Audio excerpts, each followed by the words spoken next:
اللہ تعالیٰ فرماتے ہیں سورہ الاسراء کی آیت نمبر 90 میں،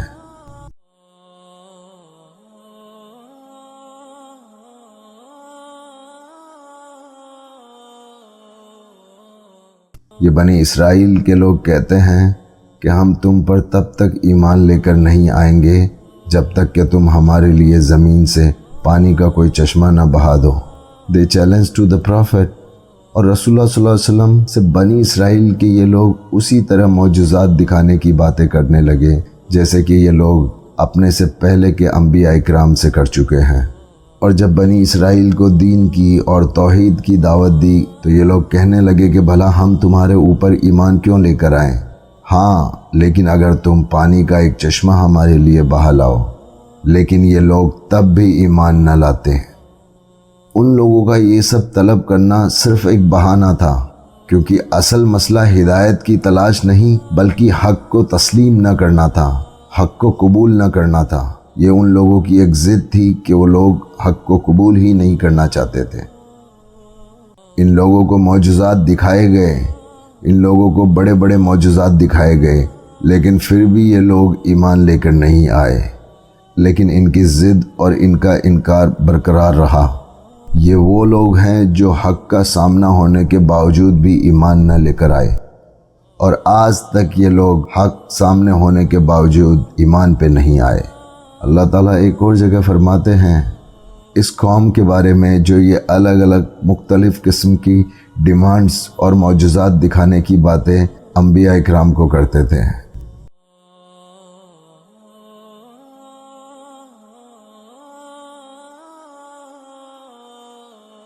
ان لوگوں نے کہا کہ تم ہمارے لیے ایسے باغات لے کر آؤ جو انگوروں اور کھجوروں سے بھرپور ہو، جس میں پانی کی نہریں بہہ رہی ہوں، اور وہ بھی بے حد کثرت کے ساتھ میں، یا پھر ہمیں کوئی اور بھی اس سے بھی بڑا معجزہ دکھاؤ۔ سوچئے، یہ لوگ اللہ کی قدرت کو دیکھنے کے باوجود بھی ایمان نہیں لا رہے تھے۔ یہ صرف بہانے بنا رہے تھے کیونکہ اصل مسئلہ ہدایت کو قبول نہ کرنے کا تھا۔ کتنی عجیب بات ہے، جب بھی حق سامنے آتا ہے تو گمراہ لوگ نئے نئے بہانے طلب کرنے لگتے ہیں، صرف اسی لیے کہ وہ سچ کو تسلیم نہ کریں۔ اور یہی حال آج ہم مسلمانوں کا بھی ہے۔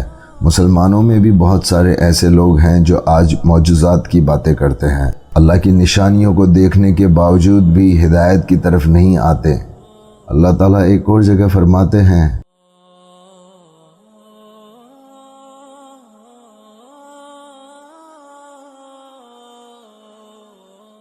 اس قوم کے بارے میں جو یہ الگ الگ ڈیمانڈز انبیاء اکرام کو کرتے تھے، یا پھر ایسا کرو ہمارے لیے ایک سونے کا گھر بنا دو، یا پھر تم آسمانوں تک سیڑھیاں لگا دو جس کے ذریعے تم اوپر چڑھ جاؤ، یا پھر ایسا کرو کہ ایک ایسی کتاب لے آؤ جو صرف ہمارے لیے نازل ہو، ہر کسی کے لیے ایک خاص کتاب ہو تاکہ ہم اسے پڑھ سکیں۔ لیکن جب بھی ان لوگوں نے رسول اللہ صلی اللہ علیہ وسلم سے معجزات کا مطالبہ کیا تو نبی صلی اللہ علیہ وسلم نے ان کو یہی جواب دیا، بے شک میرا رب ہر ایک عیب سے پاک ہے، میں تو بس بشر ہوں، ایک انسان ہوں، میں صرف اللہ کے پیغام کو تم تک پہنچانے آیا ہوں، اور جس معجزات کی تم مجھ سے باتیں کر رہے ہو یہ صرف اللہ کی مرضی اور اللہ کی مدد سے ہی ممکن ہو سکتا ہے۔ لیکن اگر یہ سب نہ بھی ہو تب بھی تم صرف اللہ کے پیغام کو سنو، اس کے میسج کو سنو۔ کیا ہمیشہ ایمان لانے کے لیے شرطیں اور کنڈیشنز لگانا ضروری ہے؟ جس طرح بنی اسرائیل اور مشرکین مکہ حق کو تسلیم کرنے کے لیے بہانے بناتے رہے، آج ہم بھی دین حق کو قبول کرنے سے پہلے ہزاروں بہانے ڈھونڈتے ہیں۔ اس کے لیے ہم نے بہت سارے ریزنز بنا لیے ہیں، اور اسی طرح مسلمان بھی آج وہی بات بول رہا ہے جو یہ بنی اسرائیل کے لوگ کہا کرتے تھے کہ آج کا دور بڑا مشکل ہے، آج کے دور میں یہ دین پہ چل پانا آسان نہیں ہے، یہ سب پہلے کے لوگوں کے بس کی بات تھی۔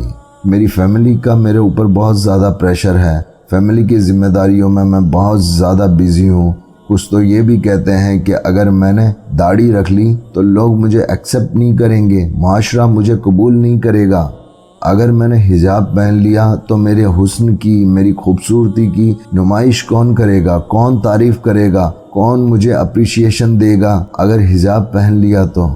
अगर मैं नमाज़ पढ़ने लग गया तो मेरी ज़िंदगी के मज़े और मेरा एंजॉयमेंट और वो दोस्तों के साथ में जो घूम के तफरी करना वो सब ख़त्म हो जाएगा। अगर मैंने हराम खाना छोड़ दिया तो मैं तो गरीब हो जाऊंगा। बनी इसराइल ने हक़ को न तस्लीम करने के लिए जो मौजूज़ात की शर्तें लगाई थी, आज हम भी वही कर रहे हैं। मुझे तो जॉब से, नौकरी से नमाज़ पढ़ने की परमिशन ही नहीं मिलती। अगर मैंने लोगों को टोपी पहनाना, लोगों को बेवकूफ़ बनाना और अपनी चालबाजियों में फंसाना बंद न कर दिया तो मुझे कामयाबी कैसे मिलेगी? अगर मैंने अपने बॉस की या किसी अफसर की चमचागिरी नहीं की तो मेरा प्रमोशन कैसे होगा? अगर मैंने किसी की गीबत नहीं की तो रिश्तेदार मुझे अपना कैसे मानेंगे? अल्लाह ताला फरमाते हैं सूरह बकरा आयत 85, क्या तुम लोग मेरी किताब के एक हिस्से पर ईमान लाते हो और दूसरे हिस्से का इनकार कर देते हो? यहूदी क्या करते थे? यहूदी वही करते थे जो चीज़ें उनके नफ्स और उनकी पसंद के मुताबिक होती उस पर अमल कर लेते, लेकिन जो उनके मकसद और उनकी दुनियावी फ़ायदे के ख़िलाफ़ होती उसका इनकार कर देते हैं। और जो चीज़ें ये यहूदी करते थे सेम वही हाल आज हम मुसलमानों का भी है। जो चीज़ें हमारे दुनिया के फ़ायदे के लिए हैं हम उनको मानते हैं, लेकिन जो चीज़ें हमारी डिज़ायर्स और हमारे मकसद के ख़िलाफ़ हैं उनको हम नज़रअंदाज कर देते हैं। कि हम अपनी मर्ज़ी के मुताबिक कुछ हिस्सा ले लेंगे अल्लाह की उतारी हुई इस किताब से और कुछ हिस्सा हम छोड़ देंगे। अफसोस की बात यह है कि आज हम मुसलमानों का यही हाल है। अल्लाह ताला कुरान मजीद में एक और जगह फरमाते हैं सूरह हूद में, और जब तेरा रब जुल्म करने वाली बस्तियों को पकड़ता है तो उसकी पकड़ बड़ी सख्त होती है, और जिन लोगों का नसीब बुरा होता है वो दोज़ख में दाखिल होंगे जहां वो हमेशा रहेंगे।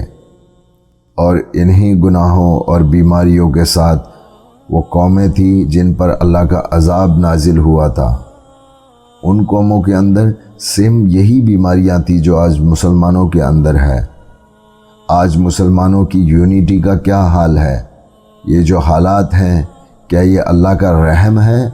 नहीं, हम अल्लाह के रहम से बहुत दूर हो चुके हैं क्योंकि हमने अल्लाह के दीन को छोड़ दिया है। और जब तक हम अल्लाह के दीन की तरफ वापस लौट कर नहीं आएंगे तब तक हमारे हालात सुधरने वाले नहीं हैं। अल्लाह फरमाते हैं सूरह मोहम्मद में, अगर तुम मेरी तरफ आओगे तो मैं तुम्हारी मदद करूँगा।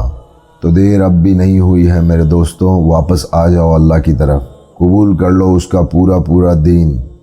अल्लाह ताला फरमाते हैं सूरह बकरा आयत 75 में, क्या तुम ये उम्मीद रखते हो कि ये लोग तुम्हारे दीन को मान लेंगे? जबकि इनमें से एक गिरोह तो ऐसा था जो अल्लाह के कलाम को सुनता था और फिर समझने के बाद में जानबूझकर उसमें तब्दीली कर देता था। आपने देखा ये आदत सिर्फ बनी इसराइल तक महदूद नहीं थी, बल्कि आज हम भी देखते हैं कि लोग कुरान को अपनी पसंद और अपनी ज़रूरत के मुताबिक समझने की कोशिश करते हैं।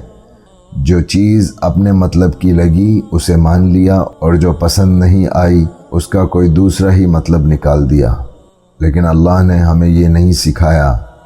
कुरान को हमारे मुताबिक नहीं चलना चाहिए बल्कि हमें कुरान के मुताबिक चलना चाहिए। आज भी लोग कहते हैं दीन पे चलना मुश्किल है, दुनिया का प्रेशर बहुत ज़्यादा है, अगर मैंने दीन को अपना लिया तो मेरा करियर ख़त्म हो जाएगा। लेकिन सोचो, जो लोग कुरान के हुक्म को बदलने की कोशिश कर रहे हैं वो क्या समझते हैं कि अल्लाह नहीं देख रहा? अल्लाह ताला फरमाते हैं और वो लोग जानते हैं कि वो क्या कर रहे हैं। सोचिए मेरे दोस्तों, अगर हम भी वही गलती कर रहे हैं जो पिछले लोगों ने की तो हमारा अंजाम क्या होगा? अल्लाह हम सबको इस दीन को समझने की तौफीक अता फरमाए। ہم سب کو اس قرآن کے راستے پہ چلنے کی توفیق عطا فرمائے، آمین یا رب العالمین۔